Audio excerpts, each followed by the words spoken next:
World of Warcraft is considered by many to be the greatest MMO of all time, but like many others, it's been the subject of controversy in regards to RMT. Whether it be through the official cash shop or third-party websites, a significant portion of the player base seek to gain an edge over others through the use of real-life money. Told you so, by the way. But today, I say no more.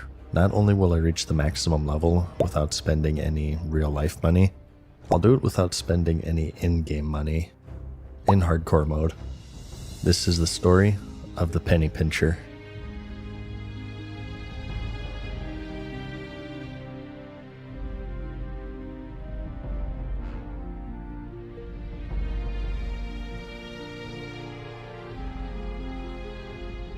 So recently we started an old school RuneScape series. I just started playing it for the first time ever, and I've been sharing my experiences with you as a completely blind player trying to complete every quest in the game. But being a World of Warcraft channel at my heart, I felt like I was leaving people out. Luckily for me, Classic recently got an official relaunch. Both normal and hardcore modes got new servers, so it seems like fate is lining up for me to waste both my time and yours as well. And while the base game is fun in its own right, I really love hardcore mode. Oh shit! Oh my god.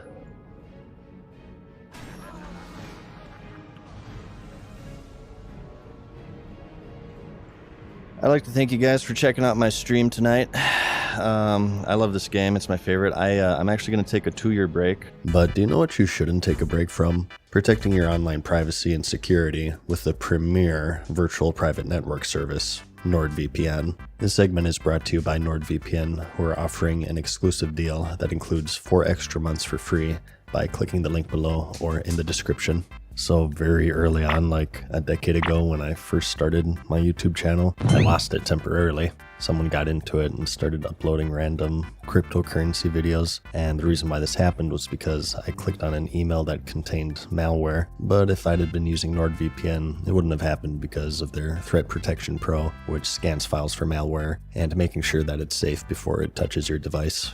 Aside from protecting you, your passwords, and your information whenever you go online, it's also good for entertainment and access to information, such as, for example, Netflix shows when they may be blocked in your country, or maybe Steam games that release earlier in another.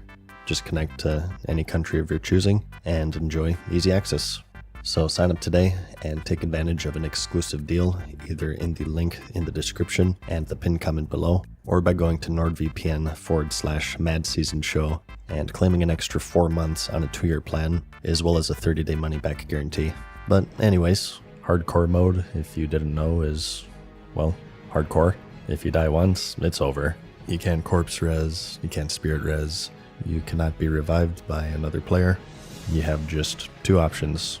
A, throw your computer out the window, or B, throw your computer out the window and then buy a new one so you can go again.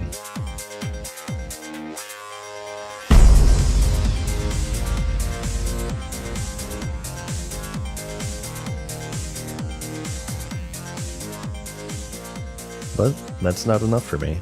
You see, I've surpassed not having a life. I actually have a negative life, and I've decided to restrict myself even further.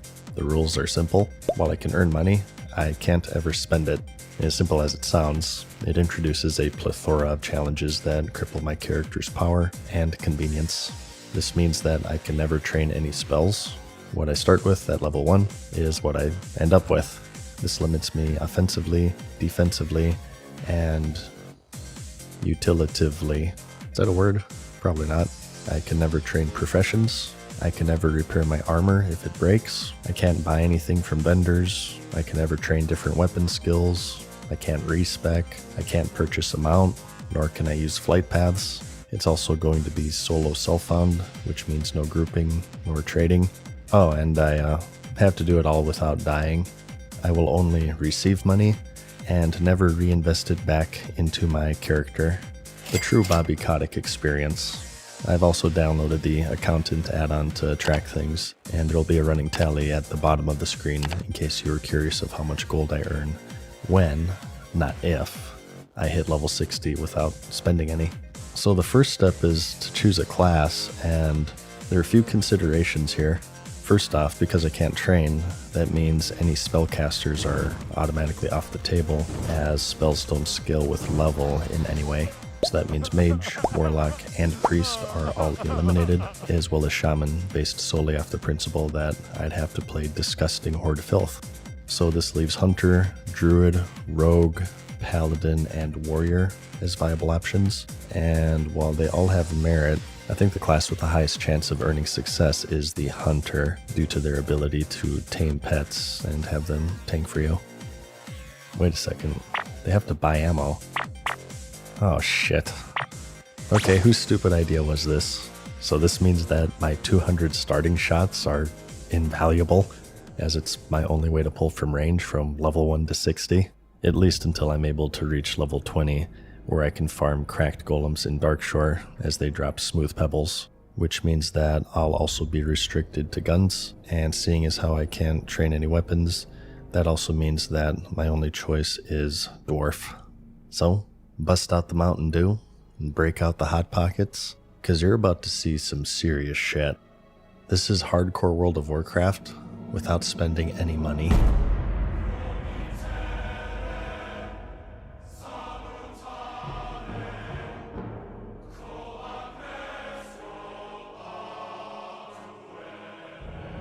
So while you'd think that the beginning of the game would be the easiest, any classic fan knows that this isn't the case for Hunter due to their dead zone, and also the fact that they don't get their pet until level 10, so until then, you're heavily reliant on melee keeping you alive.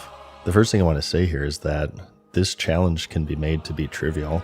If I were to just grind neutral green boars and ignore every quest, I'd say that I have a pretty low chance, in fact, of failure. But seeing as how that kind of defeats the purpose, I'm going to attempt to do as many quests as possible in order to make the series entertaining, including difficult ones that I probably shouldn't solo, but I will do so anyway for your entertainment and my reduced lifespan. So I create my character, I choose the appropriate face for a gold hoarder, and it's off into the great beyond. So seeing as how this is a relatively fresh launch, there are going to be some unavoidable instances of helpful players. Not much I can do about that, unfortunately, but I mean, if anyone says I'm taking the easy route here, I'm seriously gonna make out with your grandma. And I also won't hesitate to thumbs down your comment. I don't mean to be rash, but I will do it.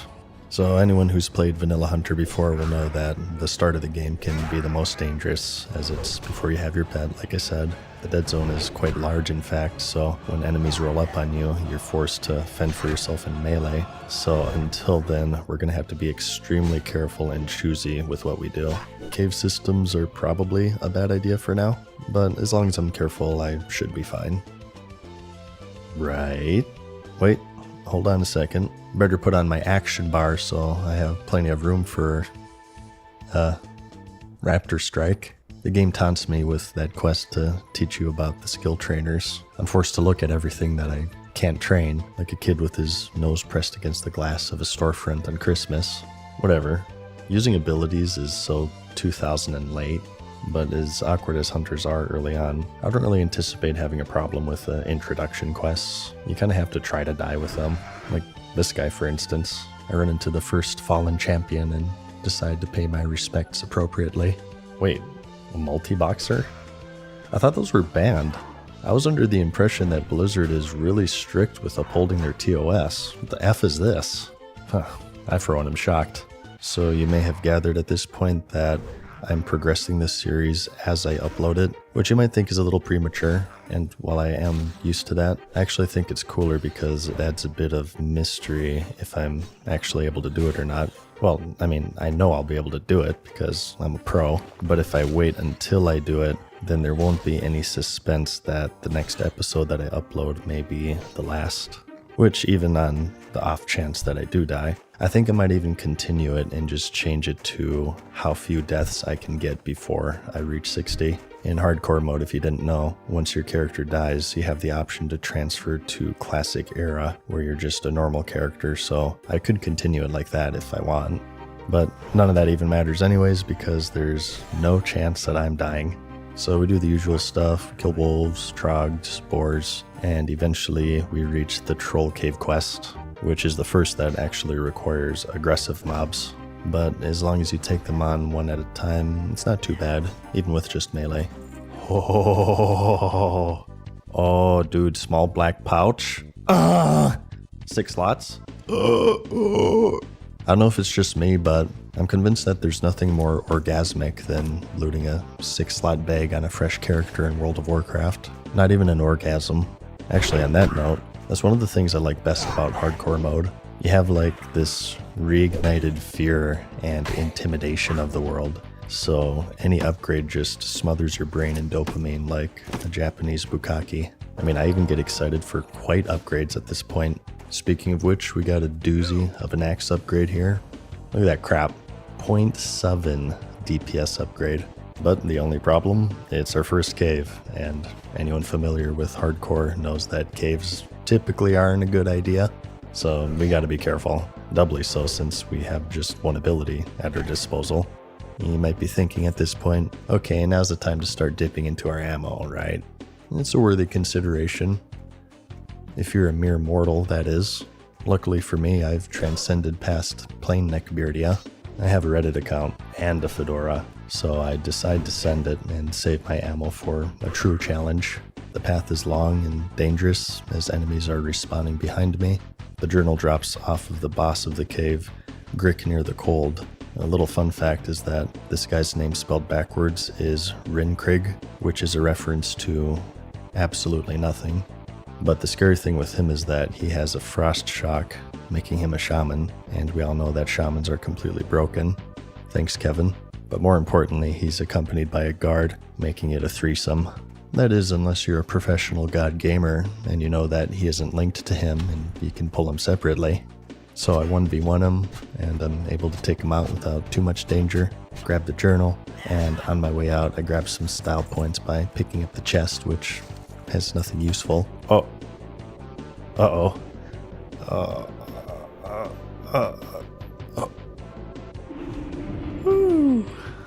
Run still alive. At some point, I will have to start farming low-level chests for both gear upgrades and potions, since I have no other reliable, consistent way of getting them. But I am able to hearth out and turn in the quest. And with that, I finished the introduction, and I'm already level 5. 4 levels in 20 minutes. Not too bad. So with 55 to go, this should only take me just under 5 hours to complete the challenge in its entirety. On my way to Karanos, I start killing boars since you need their meat for a quest. And funny enough, boars are actually going to be the most deadly enemy early on. And that's because they have this ability called Boar Charge, where if they're far away enough, they gain a burst of speed and a huge attack boost, meaning that running away from them is out of the question. If these things get the upper hand on you, you're screwed. So I only try to kill the lower level ones, which are 5 for now. The first major goal I'd love to get would be a potion, as they're lifesavers at this level. But I eventually arrive at Karanos and start picking up the quests. All of them except beer-basted boar ribs, which is impossible because I can't spend the money for the Rhapsody malt. But stocking jet steam is doable, requiring 4 boar meat and 2 bear furs, although the bears are a little tricky because they have this ability that reduces melee attack speed, which is obviously a killer for me. And as for the grizzled den, that's the one that requires 8 yeti fur, which is also very doable as long as I don't enter the cave system. And ammo for Rumbleshot is just a pickup quest, and these types of quests are going to be the best ones for me for obvious reasons. So normally at this point I would hit up Ironforge and train some professions, buy some low-level greens, and, actually play the game. But being a masochist, I don't get to do any of that fun stuff. Instead, I just start working on wildlife, digging level 6 in the process.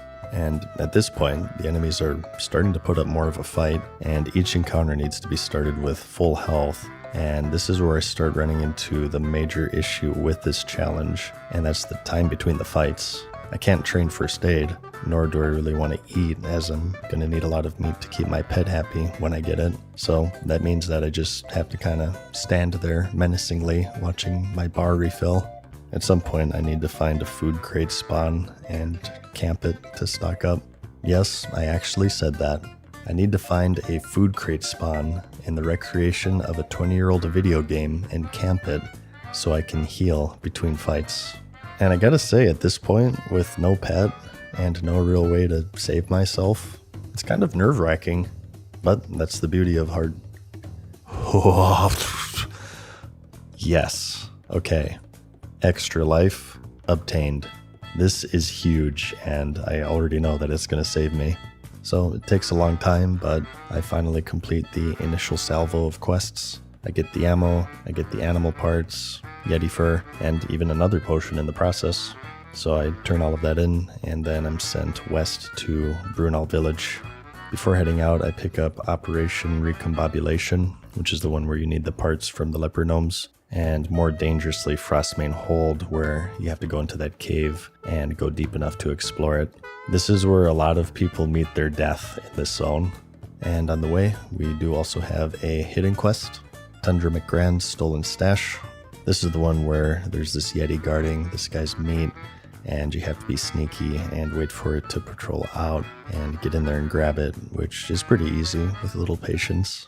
I eventually make it to Brunall village, and I pick up a few quests. There's Bitter Rivals, where you switch out the ale in the inn, Perfect Stout, where we need to get 6 shimmer weeds from the trolls, and A Favor for Evershine, where we need to kill leopards, bears, and boars. And at this level, the mobs are pretty much toe-to-toe with me. I've dinged 7 at this point, and level 8s just wreck my ass. And 7s I'm just barely able to kill. In fact, I have to keep my finger on the potion, it's so close. So I'm forced to use the guards to my advantage. A lot of you know this already probably, but if you drag enemies close enough, the guards will help you. You still have to damage them enough to get quest credit, XP, and loot. I don't know the exact percentage, but it seems like it's around 50. But at this point, I'm just not able to hold my own, so my strategy is to get them to around 40-ish% like you see here, and then drag them over so they jump in. Another strategy I started using is to kite based off of my Raptor Strike cooldown. The mobs are low enough level to where you can kind of kite them if you strafe. Raptor Strike is a 6-second cooldown, so I dodge and weave to maximize my damage dealt and minimize damage taken. Yeah, I'm actually that desperate. But of course, again, I can't do this on Boar since they'll just charge and wreck me. You can also use these trees as an aid. The mobs have trouble pathing around them, so you can also get distance by circling around them, and I'm sure I'll be using this trick quite a lot. Okay, so we're cutting things pretty close. I only have 1 potion now. I'm really close to level 8, so I decide to hearth back to switch the ale to get 1 more level.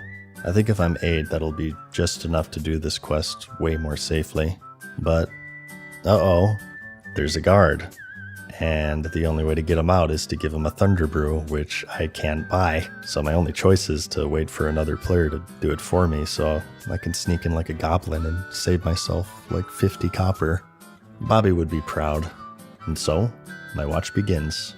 But it's 1 AM and no one is playing, so I pathetically load up another MMO to occupy my ADHD-riddled brain in the meantime. No joke, it's Friday night as I'm doing this. I'm at home playing not just 1, but 2 recreations of 20-year-old video games with nothing but the luminescence of my monitor to keep me company. Just thought I'd let you know that in case you ever feel bad about how pathetic your life is. But it's taking forever. It's been an hour, and believe it or not 1 single person is doing this quest. What, is this game dead already? 1 hour later. Oh shit, okay, here we go. Oh my god. Wait, hang on, got it. Okay. Imagine spending 50 copper to complete a quest. Pathetic. So I'm off once more to Brunall village at level 8. May as well kill some wildlife along the way. Oh god. Please, just die. Thank you. Well, that wasn't a good start, but I was right. Level 8 made things way easier. I eventually take out the rest of the wildlife and... Oh, dude, 3.3 DPS, 1 hit. Never mind. 1 nerdgasm per video, that's my rule. Okay, so now I'm pretty much unkillable. And to prove that, we're going to do another quest. An orange quest, in fact. With an elite. Solo. This one's dedicated to my 3.2% female viewing audience. That's right. We're going to solo protect the herd The Amberstill Ranch is being terrorized by a Yeti in the mountains behind them, and aside from the adoration of strangers on the internet, it comes with some hefty rewards, namely a 2 stamina leather chest. So, in Orange Elite, he also happens to have an AoE route, meaning if I mess up just once, the run's over and I'm quitting forever again. So how are we going to pull this off, you may be asking? Well, I'll let the footage speak for itself.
World First 300 Fishing in the recreation of a 15-year-old video game. World First Bloodsill Admiral in the recreation of a 15-year-old video game. Rank 14 Grand Marshal in the recreation of a 15-year-old video game. And the Vag Slayer. Yeah, go ahead and let that jaw drop to the floor. This is but a taste of the excellence in store in this giant world of Warcraft.